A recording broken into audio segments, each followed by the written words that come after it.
Oi, gente, tudo bem? Eu sou o Emer, passou mais uma semana e hoje é dia de episódio novo aqui no Preto Positivo. Um podcast original Spotify. O nosso podcast faz parte do programa Spotify Sound Up Brasil 2020 e 2021. Oi galera, aqui é o Raul e a gente já tava com saudade de vocês. Inclusive, eu quero deixar um convite para quem quiser acompanhar mais de perto o nosso trabalho. Siga o Preto Positivo no Instagram, @Preto Positivo. E como a gente já tinha comentado na semana passada, hoje a gente vai falar sobre machismo e masculinidade frágil.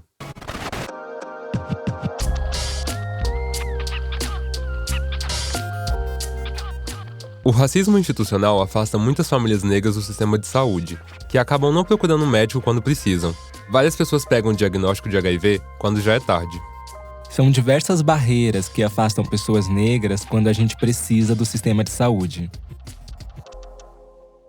O racismo institucional, muitas vezes, causa traumas que afetam o nosso psicológico e também o emocional. Eu me lembro que na infância, a gente só ia ao pediatra ou fazer alguma consulta em caso de urgência, assim, não era um hábito de rotina ir ao médico. E na adolescência já, quando meu pai pôde proporcionar pra gente uma situação de vida melhor, a gente começou a fazer alguns exames por conta do convênio médico. E depois dos 18, quando eu já tinha uma vida sexual mais ativa, eu comecei a fazer os exames de prevenção de 6 em 6 meses. Comigo também era mais ou menos assim, Raul. A minha família não era muito de ir ao médico, não. Só quando a coisa já tava feia mesmo. E olha lá, porque eu lembro que uma vez eu tava brincando em casa, tava brincando de pular de cama em cama.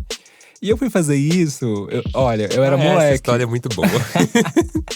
Não me julga, eu era muito moleque, assim. Sei lá, eu devia ter uns 7, 8 anos. E eu tava pulando de cama em cama, segurando uma caneta na mão. Até que quando eu fui pular de uma cama pra outra, eu caí e enfiei a caneta na garganta, enfiei a caneta na boca. E a caneta tava sem tampa, então a ponta dela atravessou o céu da minha boca. Fez um buraco no céu da minha boca, que até hoje eu tenho uma cicatriz. Eu passo a língua e eu consigo sentir essa cicatriz. A gente não foi ao médico, tipo, na hora que a minha mãe chegou, eu comecei a gritar, a chorar, né? Então minha mãe foi desesperada pro quarto. Quando ela chegou no quarto, eu só abri a boca, tipo…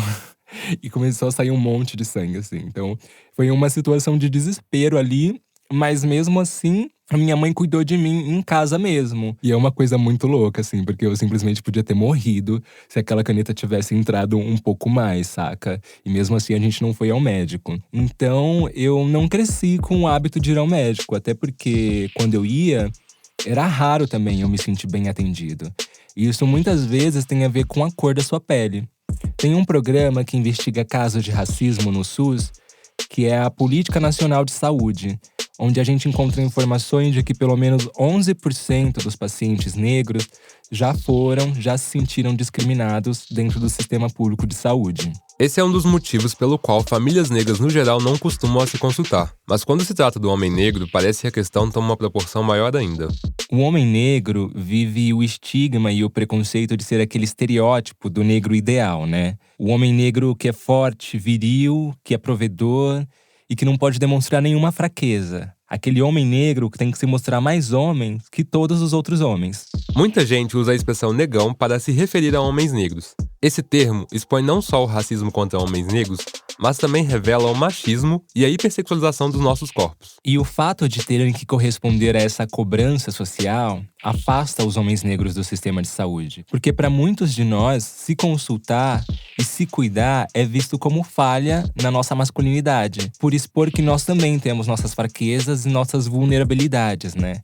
Como qualquer outra pessoa, qualquer outro homem. E isso não deveria ser um problema, mas é. Por essa e outras questões, vários homens, principalmente negros, vivem com HIV sem saber. Então, para falar melhor disso, no episódio de hoje, a gente chamou 2 convidados que vão nos ajudar aqui a entender esse lugar do homem negro, que é permeado pelo racismo, o machismo, a hipermasculinização e a sexualização dos nossos corpos. Hoje, mais uma vez, a gente vai receber o Edu aqui no estúdio para conversar com a gente. E a gente vai receber também uma pessoa que eu amo, que eu trabalho junto com ela há algum tempo, que é o Rico da Laçã.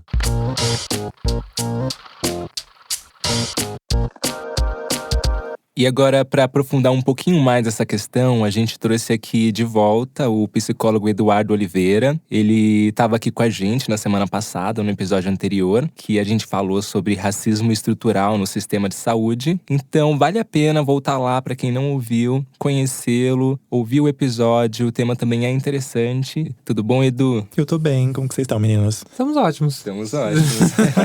Que bom. A gente achou que você não ia voltar. E cá estou, voltei. Obrigado É por isso ter aí. vindo mais uma vez, Edu. Eu que agradeço, gente. E para quem não te conhece, Edu, você pode se apresentar pra gente? Então, oi pessoal, eu sou o Eduardo. Bom, todo mundo me chama de Edu. Sou psicólogo, tanto psicólogo clínico, mas também atuo num projeto de prevenção ao HIV para adolescentes, meninos gays, bissexuais, mulheres trans e travestis. Sou especialista em psicologia hospitalar e atualmente sou mestrando e estou estudando prevenção ao HIV em homens gays. Bom, Edu, a gente sabe que muitos homens negros se afastam do sistema de saúde e do cuidado, né, do autocuidado em razão da cobrança social. Para manter essa imagem do homem forte, corajoso, destemido, né, que a gente fala que é o famoso, entre aspas, gente, negão. De onde surge isso e como isso, na verdade, pode afetar os homens negros? Quando você me faz essa pergunta, eu penso que isso pode ser considerado um dos resquícios, né, do racismo estrutural, que constrói essa imagem para a sociedade do homem negro, disso que você falou, desse negão que aguenta e tem que aguentar qualquer tipo de violência ou de algum procedimento que seja invasivo. Eu costumo dizer que essa ideia se constrói nesse período histórico e se mantém até hoje. E isso repercute nessa ideia que pode ser absorvida pelo próprio homem negro, que pode cair nessa cilada de achar que é um ser onipotente, né? Assim, que tem muita força, porque a sociedade cobra isso dele, ele devolve essa resposta para a sociedade. Isso acaba repercutindo na dificuldade de acessar o serviço de saúde, de realizar um tipo de exame. Esse racismo estrutural acaba construindo essa consequência para muitos homens pretos. E é como você mesmo disse, né? Às vezes, muitas dessas pessoas negras acabam comprando esse lugar. Vários homens negros assumem esse papel de fortaleza, né? De machão, de negão. Mesmo que seja um lugar com muitos estereótipos e racismo, muitos deles ainda contam vantagens, né? Em serem vistos dessa forma. Você acompanha casos no seu consultório de homens negros que sofrem com o próprio machismo? Sim, já ouvi dos meus pacientes, né? Que essa ideia construída socialmente foi assimilada por eles. Mas isso se dá de uma forma muito delicada, assim. Porque, pelo menos na forma como eu trabalho, né? Eu não chego pra essa pessoa e digo, é isso. Mas faço com que ela reflita. Então, eles vão se questionando a respeito. Mas por que eu sou essa pessoa que preciso dar conta de tudo o tempo todo, né? Tenho que ser, então, um bom profissional, um bom pai, um bom filho. E aí, quando a pessoa começa a se questionar desse lugar, alguns começam a fazer essa associação, né? Essa assimilação de ter pego isso do externo. E que externo é esse? E aí a gente chega na sociedade. Então essa construção foi social, de achar que eu deveria aguentar tudo. Mas será que eu preciso? Talvez não precise. E aí a gente vai desenvolvendo para ajudar ele a sair dessa situação, né? Não se ver como responsável por tudo e por todas as pessoas. E essa questão, ela não só afeta a saúde mental, como a física também. Existem dados que comprovam que homens negros frequentemente recebem diagnósticos de doenças já em estágio avançado já. Você pode comentar um pouquinho pra gente sobre isso, Eduardo? Eu já vi reportagens e estudos que acabam falando sobre, por exemplo, câncer de próstata em homens negros, que acaba sendo maior do que em homens brancos. E aí, quando eu li essa reportagem, fui atrás um pouco para entender a respeito disso, eu vi que tinha uma questão bastante estrutural do próprio racismo, né? E acaba sendo um link de questões. É esse homem que muitas vezes assimila esse externo que alimenta ele a se ver como essa pessoa que não precisa procurar o serviço de saúde. Então, os diagnósticos acabam sendo mais tardios e muitas vezes com a doença num estágio mais avançado. Então, acho que é extremamente prejudicial pensar que o racismo estrutural contribui para esse homem, para ele não conseguir se reconhecer como alguém que precisa até o serviço de saúde, né? E aí, quando a gente pensa em homens brancos, para eles, talvez isso pese de alguma forma, mas não o suficiente para eles não buscarem, né? Eles buscam, são bem atendidos, mas já para homens negros, se busca pouco, quando se busca é mal atendido e não retorna. Então, é algo que a gente precisa pensar, né? Olhar o dado mais expandido. Eu, inclusive, li uma vez, não vou lembrar exatamente, uma matéria, um artigo, em que dizia que muitos homens só descobrem que têm hepatite depois de anos, quando já se tornou cirrose. Você já acompanhou algum caso assim? Algum caso irreversível? Eu nunca acompanhei casos irreversíveis de hepatite, mas acho que é importante se pensar que é uma infecção que, para que o diagnóstico, né, seja feito, a pessoa precisa ir até o serviço e fazer o teste rápido, por exemplo, porque é uma infecção silenciosa. Por mais que eu não tenha atendido, esse dado de fato ele é verídico por conta dessa questão. Ser uma infecção silenciosa, homens negros indo pouco no serviço de saúde por conta das questões contextuais. Então acho que é bastante válido e urgente para se pensar. E o homem negro também está muito relacionado à ideia do fetiche, né? A questão da hipersexualização. Como isso aparece nos seus pacientes e quais são as maiores queixas? Quando eu penso nesse fetiche, né, com homens negros, e a forma como os meus pacientes, homens pretos, trazem para mim, é sempre muito nítido que essa questão costuma aparecer como uma resposta que ele precisa dar ao desejo do outro. Ou seja, ele nunca é alguém desejante, né? Então, quero ficar com aquela pessoa, quero ficar com aquele cara, com aquela mulher. Não, pelo contrário. Ele tem que se submeter àquilo que o outro quer dele, né? Aquilo que o outro quer do corpo dele. Vejo isso como também uma questão estrutural e também uma herança infeliz do racismo.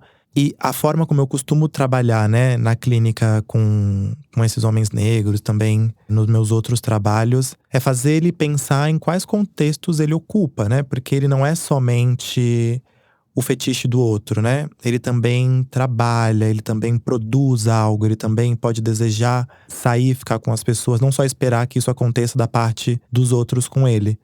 Então acho que esse é o jeito que eu costumo trabalhar no meu campo clínico, mas acho que não tem como a gente desconsiderar que essa hipersexualização é estrutural e acaba afetando a saúde mental de homens negros, assim, de forma muito severa. Eu sei, Edu, que essa não é uma pergunta fácil, mas qual seria um caminho para resolver, ou pelo menos para tentar trabalhar essa questão? Porque diariamente a gente vê o número de mortes de homens negros subirem em função desse problema, a falta de cuidado com a saúde. Eu fico pensando que talvez questionar mesmo esse lugar que ele ocupa na sociedade, né?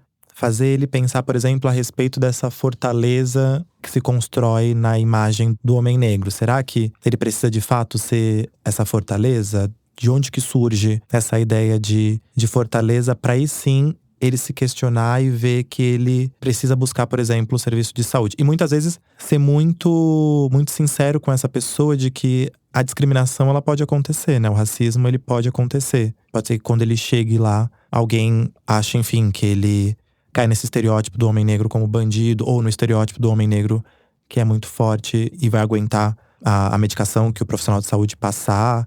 Então acho que é super importante trabalhar nesse campo individual, mas não desassociar isso do contexto, né? Então, ajudar esse homem a se enxergar como um ser com vulnerabilidades, com fragilidades. Isso é comum, isso acontece com as pessoas e que com ele não precisa ser diferente. É que é muito difícil, né? Até mesmo quando a gente percebe. Porque, por exemplo, falando de mim agora. Eu sei que eu não preciso ser essa fortaleza. Eu sei que eu tenho as minhas sensibilidades, as minhas fragilidades.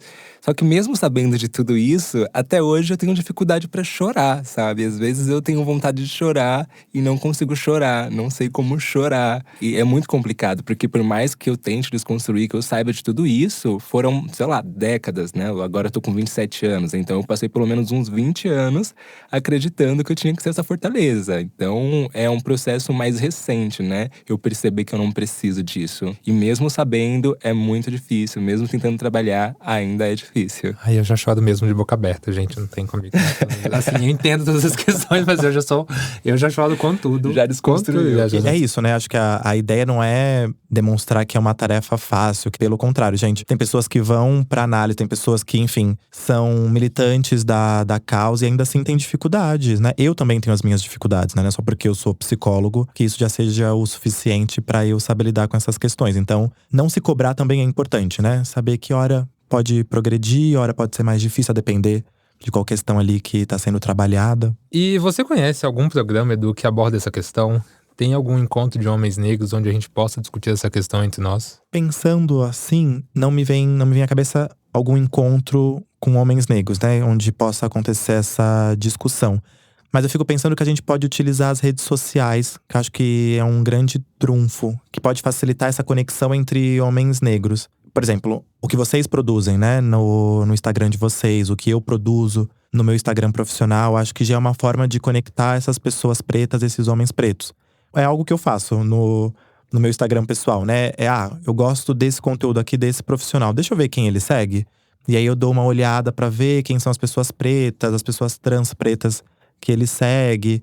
E aí eu vou construindo a minha rede preta pra cada vez mais ir me apropriando da nossa comunidade, conseguir acessar, por exemplo, esses grupos de homens pretos pra conversar presencialmente. Então acho que pode ser uma boa estratégia pra quem tá querendo se aproximar, tá querendo essa rede de apoio, que eu acho essencial para as questões que a gente vive todos os dias. Inclusive, eu percebo que você faz isso muito bem no seu Instagram. Acompanho seu Instagram e eu vejo que você abre várias conversas, vários debates com a pauta de pessoas negras, de pessoas LGBTQIAP+.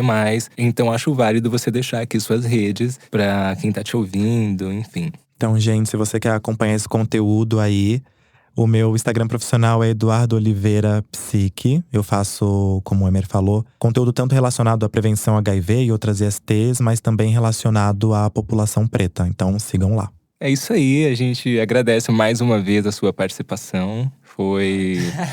Eu amo quando o Edu vem, eu amo, você já acha que… Ai, Edu, vai ter um terceiro episódio? Por favor, me chame para o Você. terceiro. Obrigado, meninos. Obrigado, Edu. O Edu recomendou pra gente um grupo de terapeutas negros que fazem um trabalho muito importante para ajudar na saúde mental de pessoas negras. Tem inclusive sessões voltadas para masculinidade. O atendimento é online e gratuito. Então, se você tá precisando de ajuda profissional e não tem como pagar por isso, dá uma pesquisada no Instagram, @terapretas, que essa galera vai saber o que fazer. Mas peraí, gente. Cadê o HIV? Eu não ouvi a voz dele ainda hoje. O que será que ele acha desse assunto? E aí, eu tava aqui o tempo todo, só você não viu.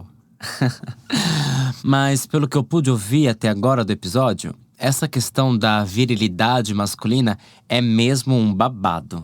Mas não precisava ser assim, né?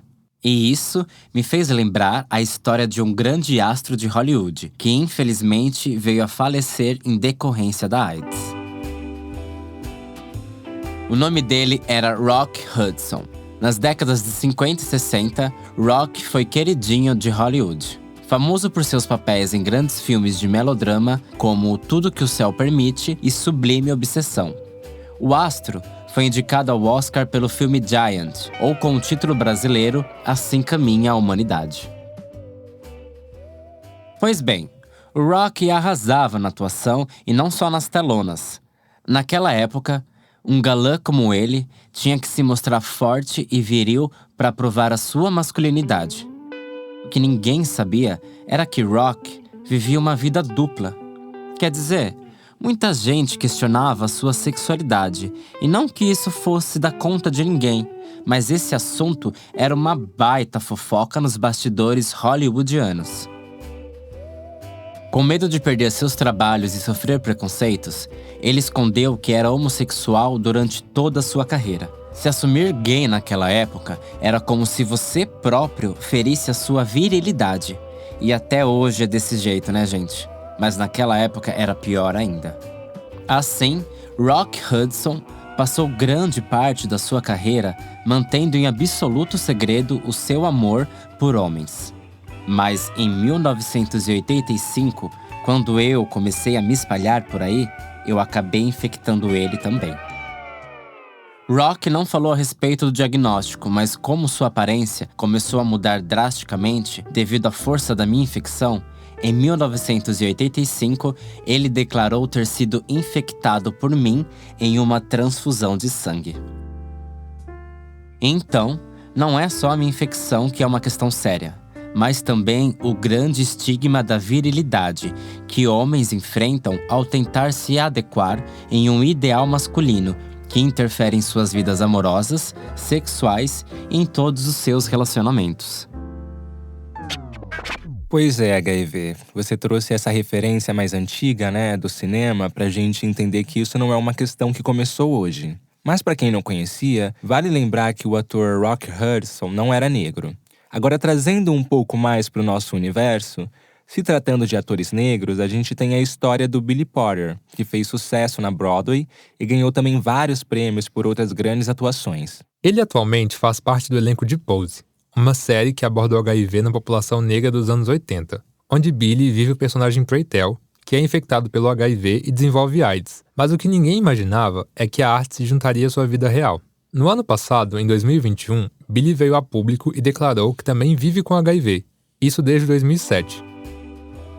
Mas só conseguiu falar sobre a sua sorologia agora mais recente, depois desse personagem que pelo visto marcou sua trajetória. Então ele passou cerca de 14 anos em silêncio, o que é tempo pra caramba. Mas hoje o que ele diz é que finalmente se sente um homem livre. Olha que bonitinho. E o que eu tiro disso é que nós, sendo homens negros ou não, a gente não precisa, ou pelo menos não deveria se machucar para corresponder aos modelos machistas de masculinidade.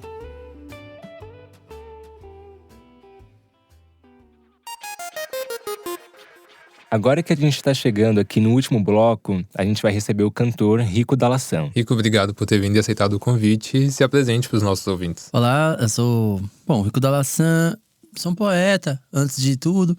E também uso da voz, né, eu canto. E aí me apresento aí por vários lugares.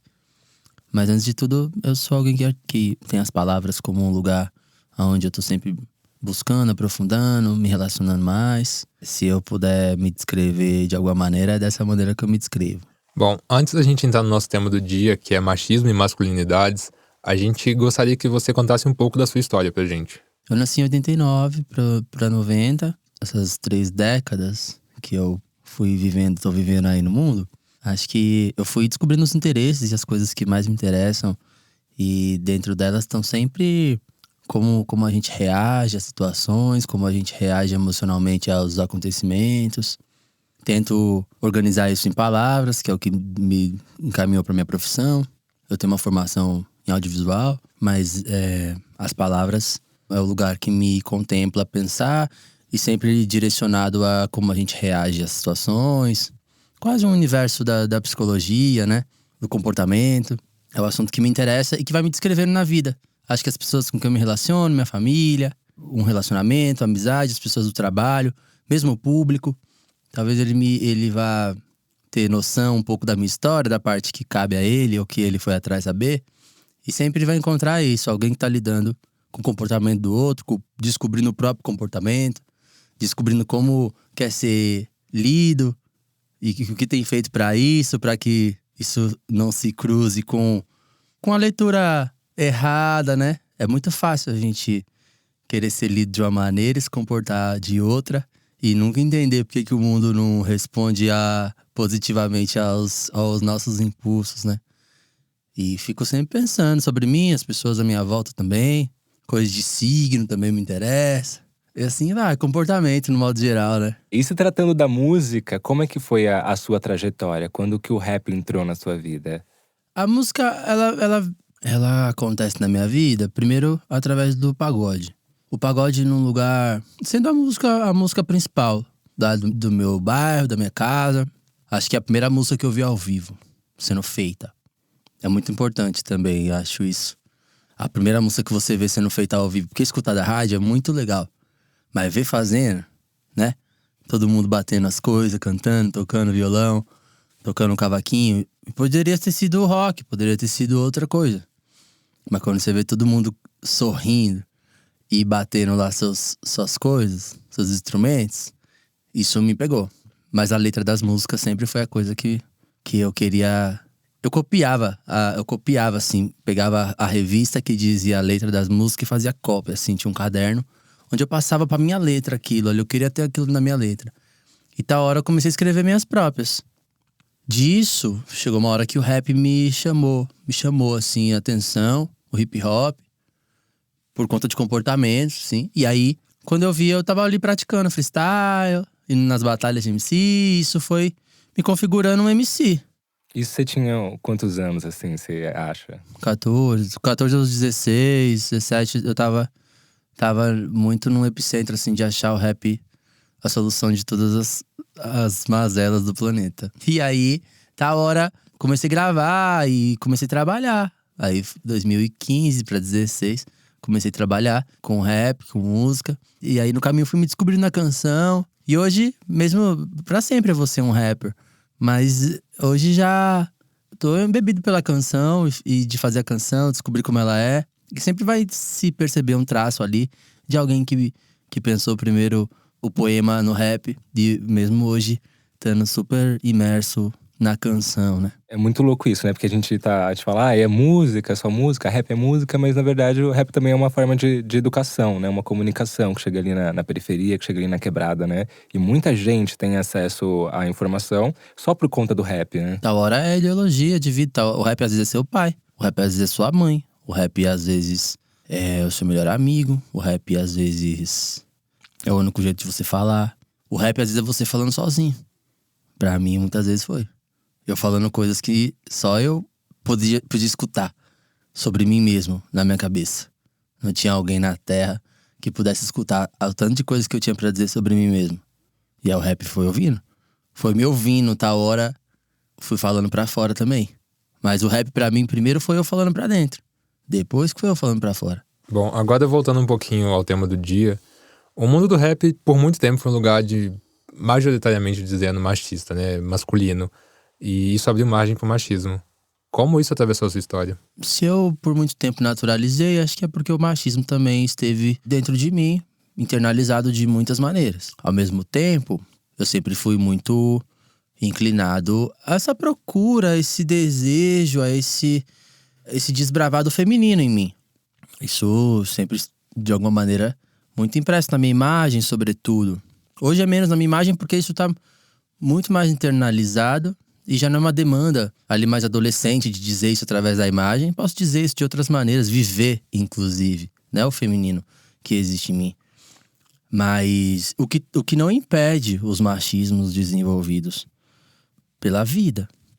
Mesmo essa coisa de, mas eu fui criado por mulheres, minha mãe, isso também não é um impedimento.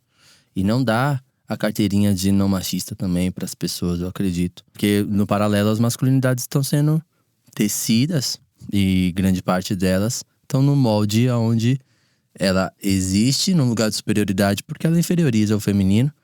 E aí, machismo e suas tantas bases.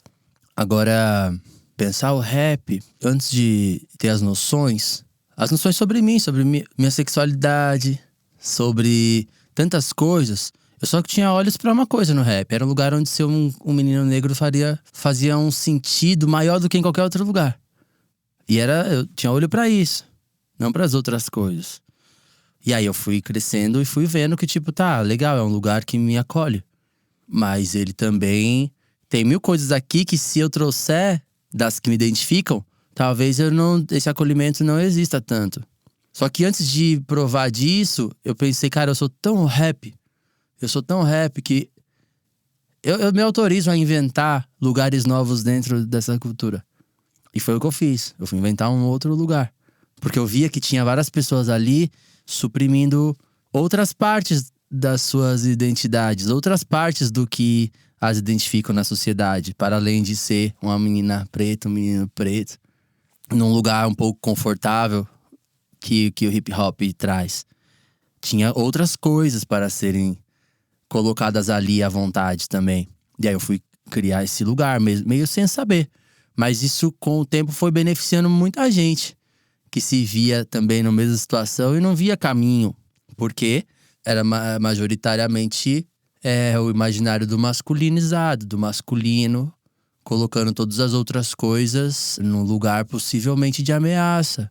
Mesmo que isso não tivesse em prática muitas evidências em si, porque já se reprimia o suficiente para que nem tivesse a margem de ser exposto, sabe assim? Então acho que era nessa temperatura. E aí eu inventei um outro lugar, assim, no Brasil. E aí isso possibilitou muitas coisas para mim e para tantas pessoas, tá possibilitando. Acho que eu nunca vivi um entrave assim de de ver no rap um lugar de guerrear. Das tantas lutas que me compõem, eu nunca vi dentro do rap, mesmo conhecendo todos os tipos de gente dentro do rap, mas eu nunca vi dentro do rap que a minha luta era ir pro combate contra pessoas dentro do rap, que tinha outras. Tava sempre num lugar de, cara, esse lugar é tão especial que é possível algo didático, é possível algo onde esses meninos, eles têm a capacidade, sim, se alguém trouxer a ideia a cheque, de ter a capacidade de se perceber e ser maior. Porque é isso que o rap faz com todo mundo, tá ligado? E assim tem sido, tipo, eu troco ideias muito, muito especiais, assim, com pessoas que em outro momento, outra década, outra época, ela não teria nem a liberdade de se perceber ou de perceber o que eu tô dizendo faz sentido, sabe? Meninos héteros, assim, que cantam rap, que estão aí cheios de expressão e tal. Que, obviamente, são criados, levantados e mantidos pelas estruturas machistas. Mas que são pessoas que estão às voltas de perceber também. Enfim, de desconstruir ou de romper com coisas que até aqui, enfim, continuam e seguem suprimindo, machucando um monte de gente, né? Eles mesmos, inclusive. O machismo não machuca só a vítima. Machuca pra dentro quem também é machista. Um homem machista é um homem machucado. Uou! É ótimo essa fala. A gente vai tocar mais na frente lá nesse assunto também, mas é ótimo já dar uma pincelada. No imaginário popular, o rap ainda, como você disse, é muito estereotipado, né? Como um lugar para homens heterossexuais, um lugar muito masculino. E você foi o primeiro rapper gay a conquistar visibilidade no meio musical, né? No início, o tabu sobre a sua sexualidade chamava mais atenção do que a sua música. Mas hoje, esse cenário é diferente. Agora, ninguém mais liga, ninguém mais lembra pra sua sexualidade e você é reconhecido pela sua música. O que você acha que mudou nesse meio tempo? O que mudou é o que muda sempre. É o movimento da juventude, o movimento do tempo, o código tendencioso daquele instante. Era muito importante em 2015, seja no rap, seja no pop, seja, enfim, na música, que é das expressões artísticas, é a que o país abraça mais. É o que nos compõe e identifica mais. Era muito importante que a gente conseguisse dizer que a gente é, o que a gente quer. Vários grupos. Conseguisse se apropriasse desse lugar da música, desse lugar da arte que é tão visível, muitas das vezes, para dizer as coisas. Inclusive um traço do tempo, acredito. E aí foi vindo. Entre eu dizer que era uma bicha preta no rap, é uma das coisas que estavam sendo ditas. Outras coisas foram sendo ditas por outras pessoas, em outros gêneros musicais, em outros comportamentos, em outras frentes das artes, inclusive. E eu fui percebendo que não era uma coisa só, o rico fazendo algo inédito. Mas era uma tendência do tempo. E outras pessoas foram vindo dizendo de outras maneiras, outras variáveis. Até porque o que eu tava dizendo era muito sobre a minha história, minha vivência. Que não é a completude do que todo mundo é. Nas suas identidades, nas suas sexualidades, no seu ponto de partida, na sua raça, classe. Não era mesmo assim. E nunca foi a intenção. A intenção era muito mais ver um lugar no rap que não existia do que qualquer outra coisa. Então naquele momento foi importante. E eu acho que com a mudança, quando o tempo vai mudando e os códigos vão mudando, você vai ficando dentro da história, ou pra trás, ou junto, ou continua sendo uma pessoa à frente do seu tempo, quando a sua missão, ela tá muito ligada com algo extremamente sincero, a busca pelo que é mais sincero. Se você estiver de olho na tendência, depois da tendência, você vai ter que ficar pulando pra tendência seguinte. Quando você tá com o olho muito em algo que é muito sincero, seu, as tendências vão passando, né? Os códigos vão mudando, a roupa vai mudando, o cabelo muda, o som, a batida. E você tá na sua missão. Quando você vai passando 7, 8 anos e você tá ainda fundando um lugar. O que eu tô fazendo ainda é muito parecido com 2015 de alguma maneira, porque eu ainda tô fundando um lugar. Esse lugar que eu falei, eu vou inventar um lugar, tarará, ele não existia, tipo, no rap. Eu tô falando agora já da cultura de um país, né? De uma manifestação cultural. E fundar algo, não é em 5 anos que você funda uma manifestação cultural. E tá fundando. Tá se fazendo, fez escola. Tem gente fazendo, já com outros interesses, já com outras ambições, para outros sentidos. E eu tô assistindo e tô fazendo. Isso é fundar. Alguma hora isso vai estar posto. E aí dá pra olhar e falar, ai, o rico, tal, caramba. Mas enquanto isso, é feitura. Não dá pra ficar falando mais do que fazendo. Tem que ir fazendo, entendendo. Hoje eu tô falando de coisas muito a ver com as relações, porque acho que é um lugar muito ausentado e ausente dentro das nossas conversas, no modo geral. É muito legal, as pessoas não estão vendo, mas estamos aqui. 3 pessoas com muitas coisas em comum e com muitas conversas que não foram feitas em muitos casos, em muitas rodas, em muitos grupos por onde a gente já passou. E que às vezes a gente está tendo chance de refletir aqui, pela primeira vez, coisas sobre nós. E o que eu faço na minha música é exatamente isso. Conseguir trazer para a mesa coisas e discussões que mesmo que eu não estiver junto contigo, que nem aqui agora, mas a gente tá discutindo à distância. E no show a gente se encontra, meio parece que a gente elaborou aquela ideia juntos. Mas, né, na verdade, são ideias que nos compõem e que às vezes não estão, porque a música não pode ser tão profunda, ela não pode ser tão... E eu tento fazer uma música que ela é objetiva, mas que ela consegue passar por lugares que só a gente sabe, que só a gente sentiu ou viveu. Pegando um gancho no que você falou, depois de você, outros cantores LGBTQIAP+, encontraram abertura no espaço do rap. Você sente que a sua presença na música encorajou novos rappers na comunidade? Na nossa comunidade, na verdade. Encorajar não quer dizer que eu dei coragem, só. Encorajar, às vezes, tá às voltas da pessoa não gostar do que você tá fazendo. Ela não gosta e ela se vê também no lugar de fazer, porque eu faço, não gostei, e faço, vou fazer. É encorajar também. E eu acho isso super importante. Inclusive, esse outro lado do encorajar pessoas. E tantos outros lados. Encorajar não é só, tipo, essa coisa, a mamãe, sabe? Se eu fiz, você também faz. Não, tipo, a mamãe, tipo, não tem na cultura... Várias culturas aí, que a fulano é mãe do fulano. Na cultura, eu era cabeleireiro, né, e tal. Tem essa coisa, assim, que tipo, a outra gay é a mãe da outra. Que ela ensinou, aprendeu coisas dali, né, encaminhou a mãe. E não vejo isso, eu nunca peguei esse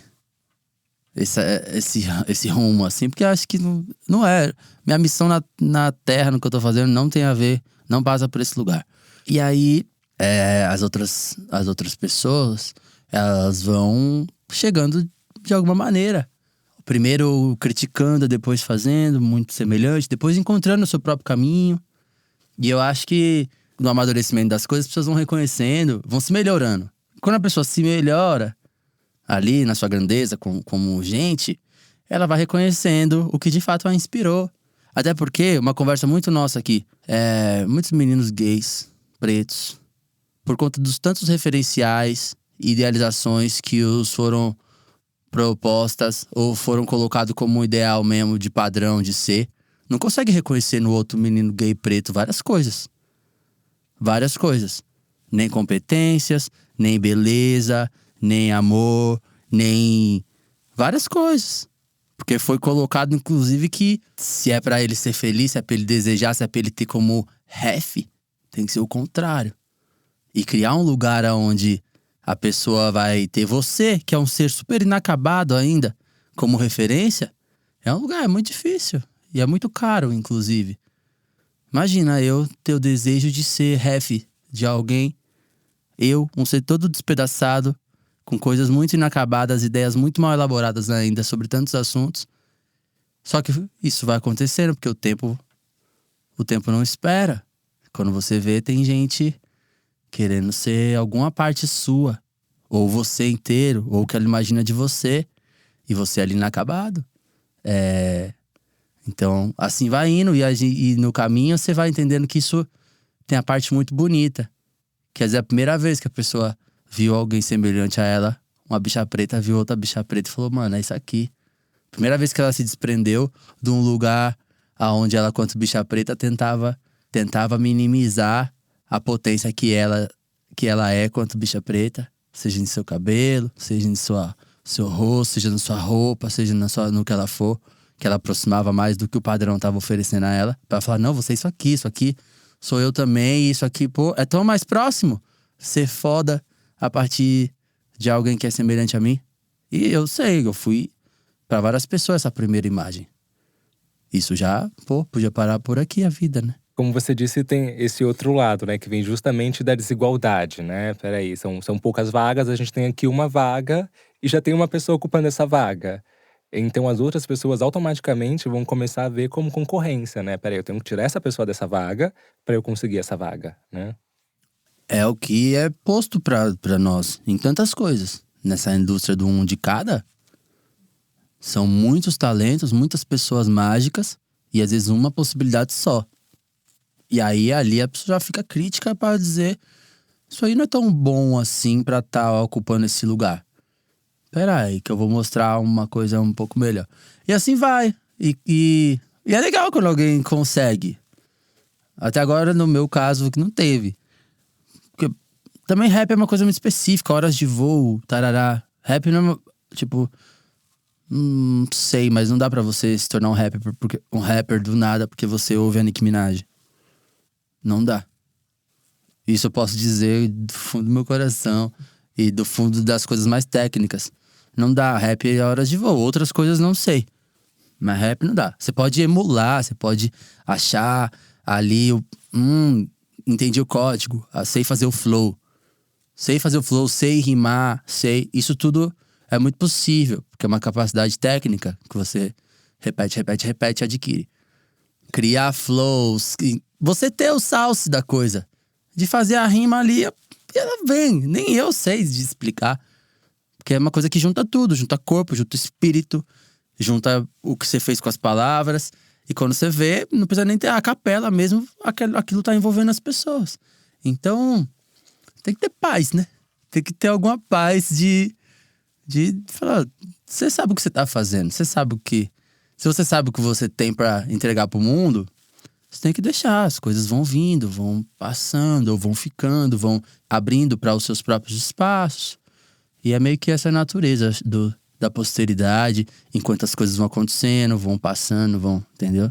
Dá pra ter esse desespero de só ter um lugar também, porque eu acho que o mundo não é assim, não. Atualmente, uma das discussões mais importantes tem sido homens pensando sobre a masculinidade, né? Na verdade, sobre as masculinidades. Porque o homem também é plural, né? E a gente chegou no entendimento de que existem várias possibilidades de ser homem. E também que algumas masculinidades são saudáveis, outras não. Em algum momento você sentiu que não se encaixava nos padrões masculinos que te ensinaram? Ou, como você mesmo já disse, né, que o próprio homem sofre, né, com machismo. Em algum momento você sentiu que, nossa, isso tá me fazendo sofrer, isso tá me prejudicando e isso é machismo? Acho que todo homem tá num processo bem sofrido. Acho que não tem um homem que não esteja hoje, que nasce aqui no Sul da América. Ele tá. O homem negro, por uma série de questões da estrutura, da história e do seu próprio devir, assim. O homem branco, por várias outras. Inclusive que associadas às vantagens que se carrega. Vantagem desigual também é jugo. Vantagem desigual também adoece. E acho que quando a gente vai pensar masculinidade dentro da nossa história, do nosso país, aqui no Sul da América, como as coisas se dão, o homem que tá ferindo há 400 anos, ele tá machucado. E o homem que tá sendo machucado esse tempo todo, ele, o filho, o neto, o bisneto, pra trás e pra frente, ele também, de outra maneira, ele tá lidando com os machucados que ele tá carregando. Tanto que é pros lados que se transborda essas coisas, né? E aí, machuca o relacionamento, machuca a família, o abandono, tantas coisas que são derivações de uma masculinidade. Da infância pra adolescência, pra vida adulta, pra começa e termina a vida, muito direcionado pelo dano causado a partir da construção de uma masculinidade. Então, na minha vaga, assim, percepção, assim, em 3 décadas de de vida, eu vou vendo aí que parte das coisas que me machucaram estão muito ligadas a o que estava indisponível para eu entender sobre minha masculinidade. E eu forcei. E quando a gente força, a gente se machuca. E muitas das coisas que eu deixei de construir estavam também às voltas dos medos de construir algo melhor em prol da minha masculinidade. E no meio desse caminho, hoje, eu já me vejo menos assustado, eu me vejo menos amedrontado na hora de reconhecer, de assumir coisas e de tentar dormir tranquilo sobre tantos fantasmas, né? E monstros que estão às voltas de ser eu e que inevitavelmente estão ligados a uma invenção, a uma ideia de masculinidade que tal hora eu não dei conta, tal hora não era pra eu dar conta mesmo, porque ela não é a que foi feita pra mim. A que foi feita pra mim também não tá pronta, é inacabada, porque tantas coisas não estão disponíveis pra mim. E eu surtar por tudo isso, é eu deixar isso continuar me machucando. Eu interromper essa violência, tá muito ligado com eu parar um pouquinho, tentar dormir tranquilo, tentar entender que todos esses caos, eles me compõem. E compõem pra antes de mim também, sem tantas culpas, uma vez que você tá muito preocupado e não tá violentando ninguém. E não só os homens gays têm pensado na masculinidade, na verdade repensado na masculinidade. Hoje a gente tem referência de homens héteros também fazendo esse movimento, falando mais sobre sentimentos e suas fragilidades, inclusive os rappers como Emicida e Bacchus do Blues. Será que o homem ainda tem jeito? Olha, o homem negro, que é o que eu posso falar alguma coisa, tem sido inventado jeitos. Jeitos para que ele seja pela primeira vez, inclusive. Porque tem muita coisa que o homem negro ainda será, que ainda não esteve disponível para que ele fosse. Diferente do homem branco, onde tudo foi criado às voltas dele, para que ele fosse o centro, para que ele fosse o beneficiado, para que ele fosse a bola da vez, o protegido, o tudo. E muitas coisas ainda serão vistas, sendo vividas pela primeira vez na face de um homem negro. E no meio disso tudo, dessas descobertas todas, eu ainda acredito que esse amor que a gente está inventando, ele vai trazer muitos benefícios, não só pra gente, mas pra todo mundo. Inclusive pro homem branco. Porque não tá às voltas do que foi inventado sobre nós. Tá às voltas do que a gente tá inventando pra chamar de amor. Que talvez seja um outro jeito de correr pelo planeta, de existir no planeta. Porque todas as coisas que a gente sabe sobre amor, na maioria das vezes, são coisas que a gente tem inventado. Cada um no seu quadro, na sua missão. O que eu sei sobre amor, eu inventei. Teve um dia que eu escrevi isso, e aí eu fui cobrado ali, no WhatsApp, fui cobrado sobre... Poxa, mas a gente viveu coisas tão bonitas. A gente descobriu junto tantas coisas sobre amor e tal. E aí na hora eu me senti assim, confrontado. Falei, será que eu tô falando bobagem? E aí eu pensei um pouquinho. Aí eu consegui organizar assim um pouco rápido. E aí eu falei pra pessoa, mas vamos fazer um exercício aqui. Tira você desse contexto. Tira você de primeiro lugar da história. Tira você de centro de algo que foi construído, como sempre é socialmente. E deixa eu descobrindo as coisas que inclusive não estiveram disponíveis no nosso encontro. Ou, por exemplo, coisas que não existiu a competência para inclusive fazer continuar as nossas descobertas amorosas. Essas coisas todas desse intervalo entre o que não conseguiu se descobrir ou não conseguiu viver junto, são as coisas que eu precisei inventar para que eu outra vez me fizesse amável. E se eu me refiz amável, Aí já não foi com ninguém, já foi eu nas coisas que eu precisei inventar. Então, toda vez que um menino negro sabe alguma coisa sobre amor, penso que ele precisou inventar. E não tem nada a ver com as experiências amorosas. Tem a ver com o intervalo vazio entre elas, inclusive. Você compõe e canta sobre relações, sobre afetos e fragilidades. Em algum momento você já sentiu ou sente medo, vergonha de mostrar suas fragilidades na música? Ah, tem muita coisa que eu ainda não sei mostrar, na verdade, né? Porque você tá falando ali de uma experiência… são imagens, né? Que eu construo com as palavras. E tem imagem que eu não sei descrever ainda. Inclusive, as pessoas elas me conhecem mais pelas imagens de dor e imagens de coisas que não deram certo. E eu não sou feito só dessas imagens. Eu sou feito de vários dias que foram mágicos. E esses dias, por exemplo, eu não sei arrumar ele nas palavras e trazer só as de amor. É uma coisa que eu não sei. E é curioso, né? Porque se você é o senhor das palavras, se você é um poeta, você vai saber fazer dos dois lados. E eu sei mais de um lado do que ó. Até pra falar aqui, já gaguejo. Sabe? Porque é um lugar oposto do que eu tenho. Se acontecer qualquer coisa hoje mesmo, eu vou saber minimamente elaborar aquilo. Porque me foi colocado assim, eu acho. Na hora eu precisava amanhã tá legal. E aí eu ia lá escrever, até a hora que eu tirei isso de cima das minhas costas. Porque amanhã eu preciso tá legal. Eu não posso estar com esse peso. Então, nessa de amanhã eu preciso tá legal, e aí escrever páginas, me colocou meu corpo, já é o mecanismo do meu corpo, esse. E quando é de coisa boa, você não precisa se recompor amanhã. Amanhã você tá pleno, você tá feliz. Amanhã você tem que só… Amanhã pode ser até difícil, porque hoje já foi bom.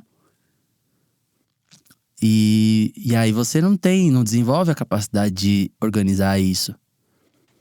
Isso deve acontecer com muitas pessoas, mas conseguir dizer… Em mim foi praticado muito pra conseguir dizer as coisas que eu não disse. Coisas que eu não queria ficar sem dizer. De alguma maneira eu precisava verbalizar aquilo, sabe? Colocar isso pra fora. E as coisas boas eu acho que quem vive as coisas boas comigo, do meu lado, já vai ouvir muita coisa bonita também. Porque quando eu tô vivendo coisa boa, eu tô falando coisa bonita. Aí não fica pra escrever, né? Porque eu já disse. Todo mundo que viveu coisa bonita comigo tem um bilhete, uma carta, tem uma coisa muito bonita dita. Tem uma coisa… Agora, a música é outra coisa. Música… Tem as músicas bonitas também. Olha que doido. Eu tenho muitas músicas de amor, de dias bonitos. Essas ainda, eu sempre falo, mas não tá na hora de gravar ainda não. Olha só, quanta coisa tem ainda pra gravar. Sabe, sempre a prioridade tá em sanar deixa eu resolver essa dor aqui primeiro. E aí depois eu volto pra falar de amor. Porque falar de amor parece que não tá tratando, tá só vivendo, né? Mas é um lugar meu também, inacabado. Bom, agora falando um pouco de saúde, Rico, muitos homens se recusam a ir ao médico, fazer exames ou até mesmo tratamentos. No seu caso, como é a sua relação com a sua saúde? Olha, acho que durante a infância, eu fui uma criança que ficou muito internada. Muito. Ficava assim, 10 dias e tal. Tem todo um imbróglio assim na minha infância, no meu nascimento, assim, que me fez ter uma frequência com o hospital, assim, muito grande, exames e tudo mais. Então isso sempre me soou algo familiar, assim. Eu não gosto do ambiente, de viver a vida, de viver no hospital, assim. Mas sempre esteve presente em mim, assim. Eu lembro muito cedo, assim, do meu cartão, das clínicas. Tinha, assim, tinha consultas marcadas por 1 ano, tá ligado? E dizendo que eu tinha que voltar, que tinha que voltar. Isso me fez entender alguma coisa sobre um lugar de cuidado e tal.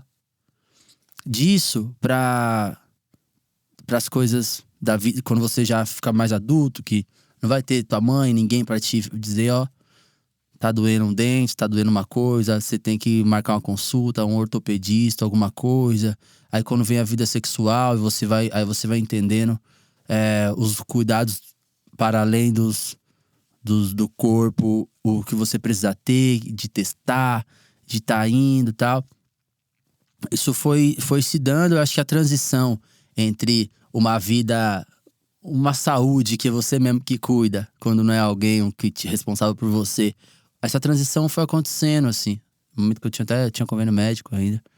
E aí, isso foi acontecendo e eu vendo, assistindo isso acontecer. Aí fui morar sozinho.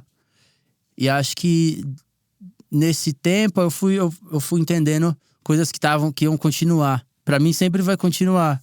Aquele cartãozinho lá com coisas pra eu sempre tô de olho numa coisa que eu tenho que fazer, tirando o que é da vida mesmo, de testar de 3 em 3 meses. Eu sempre sou voluntário em coisas que de algum órgão assim de saúde pública, pra saber, pra pensar, pra fazer parte, pra uma vacina, pra alguma coisa. E isso acho que tem a ver com essa primeira idade, assim, onde eu frequentava, ia muito ao médico, assim. E também na minha casa as pessoas trabalham no hospital. Meu irmão, tudo, minhas irmãs, por muito tempo. Então tem umas coisas, assim, em casa que sempre foram discutidas, e assuntos e colocados. Minha mãe também é uma pessoa que já teve muito internada. Então tem um pensamento meio desmistificado, assim, sobre saúde, que as pessoas têm um receio, assim, né? Às vezes tem coisa que ela acha que que deu errado pra ela. Não é deu errado, é o corpo, mano. Vai dar errado se você não for. Principalmente homens, né? Achar que, não preciso ir, não tenho que ir, porque aquilo pode ferir a masculinidade dele, né? Mas se tratando de saúde mental, você faz terapia, você pode contar pra gente como é que foi uma consulta, a primeira consulta? Eu faço terapia há um tempo já, anos. Já mudei de linha e tal. Penso também como tá as voltas de mexer na cabeça, fora da estrutura organizada pelos pensadores europeus, que não incluía, inclusive, nossas cabeças dentro da organização de pensamento deles. Então, pode haver um desvio, inclusive, na prática, porque não se pensava a gente, enquanto estava se construindo psicanálise, tarará. Mas tem inúmeras pessoas hoje na clínica pensando isso a partir da gente e das demandas nossas, históricas e de cada especificidade, né? Cada caso e tal. E acho que é um lugar também que tá nascendo. É um lugar que não tá pronto. Não tá pensado. Não é uma linha. Um freudiano, um Jung. Não é isso. É outro jeito de pensar nossas cabeças. E que eu tenho buscado, antes de qualquer coisa, falar, né? Antes de qualquer coisa, falar e perceber, elaborar. Enfim, traços iniciais, assim, sobre as coisas. Tá diante de alguém que também vai estar percebendo de um lugar meio semelhante, né? De alguma maneira. E isso já é especial. É aquela coisa, tem semana que é mágico, tem semana que eu fico emocionado, inclusive. Porque eu falo, putz, esse encontro aqui, ele atravessou uma linha muito fundamental para eu conseguir chegar numa imagem, dar nome a alguma coisa. No fim, a gente tentando dar nome, né, algumas coisas, o tempo, o espaço das coisas.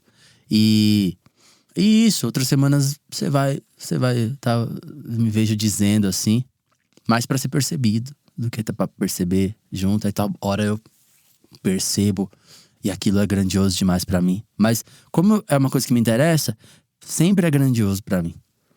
Sempre. E eu fico, inclusive, a semana toda matutando pra ser útil ali na hora que eu sento ali. E isso, não sei, alguma hora eu vou ver alguma coisa na minha vida tá minimamente Sabe quando você se vê outra vez diante da mesma situação? Porque os raios. O raio cai no mesmo lugar. E aí, acho que é a lida com aquilo.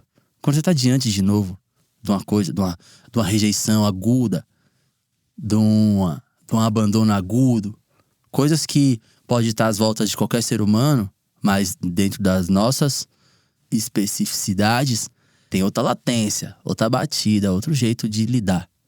Porque tem motivos e razões muito, muito específicas. Entre tantas outras coisas, as boas também, inclusive. Então eu tô sempre pensando isso numa de quando você reencontra aquele sentimento, né? Porque parece que não é que a gente tá de alta porque não vai encontrar mais. É agora que quando a gente encontra que acontece. Se perceber já de outro lugar, né? Enfim, é muito assunto. É muito assunto, é mesmo esse lance de revisitar. E eu fazia terapia, acabei deixando por um tempo, quero voltar agora, mas acabei deixando porque chegou um momento que eu pensei, nossa, mas eu tô revisitando muita coisa. Peraí, eu preciso, né, digerir tudo, porque tô revisitando coisas do passado, vendo isso aqui, o que tá acontecendo agora, mas ainda tenho que trabalhar, dar conta de um monte de coisa. Mas o que a minha psicóloga me dizia era, não tenha medo de revisitar. Porque você não é mais aquela pessoa que você era antes. Você passou por aquilo naquele momento como uma pessoa, sentiu aquilo daquela forma. Mas hoje, quando você revisitar, quando você sentir aquilo de novo, quando você lembrar disso de novo, você vai lidar com isso, com toda a bagagem, né, que você tem, que você construiu em toda a sua vida. Então, não tenha medo de revisitar. Bom, Rico, a gente agradece muito a sua participação. Pra mim é mais do que especial, porque acho que todo mundo sabe que ouve aqui, eu trabalho com o Rico. E para além disso, eu tenho ele como amigo e sou fã desse cara. Então, muito obrigado mesmo por estar aqui com a gente hoje. Então, eu também sou fã desse cara e tô muito feliz por você estar aqui com a gente, aceitar o nosso convite, de verdade. Eu ia falar pra deixar as redes sociais, né? Mas dá até meio, irônico falar, Rico, você tem redes sociais? Fala. Rico da Laçã, tem gente que não sabe. Rico da Laçã, segue sim, acompanha, escuta. Não sei, eu tenho dificuldade de chamar as pessoas pra me seguirem. Tanto que tem muita gente que me escuta, mas não é meu seguidor, não. Aí depois ela fala, eu não te seguia. E tudo bem, é um caminho, sabe? Obrigado, Rico. Tchau, tchau, beijo. Na próxima semana, a gente vai falar sobre novas perspectivas de famílias e acolhimento dentro ou fora de casa. Não se esqueça de seguir o Preto Positivo no Instagram também e aqui no Spotify. Lembrando que o Preto Positivo faz parte do programa Spotify Sound Up Brasil 2020-21. Apresentadores: Emer Conatos e Raul Nunes. Roteiro: Emer Conato. Assistente de roteiro: André Emídio. Produtor executivo: Raul Nunes. Assistente executivo: João Moraes. Trilha: Dinho Groove. Engenheiro de som: Benê. Som designer: Nicolas Rabnovich. Direção criativa: Emer Conatos e Raul Nunes. Produtora: Ampere.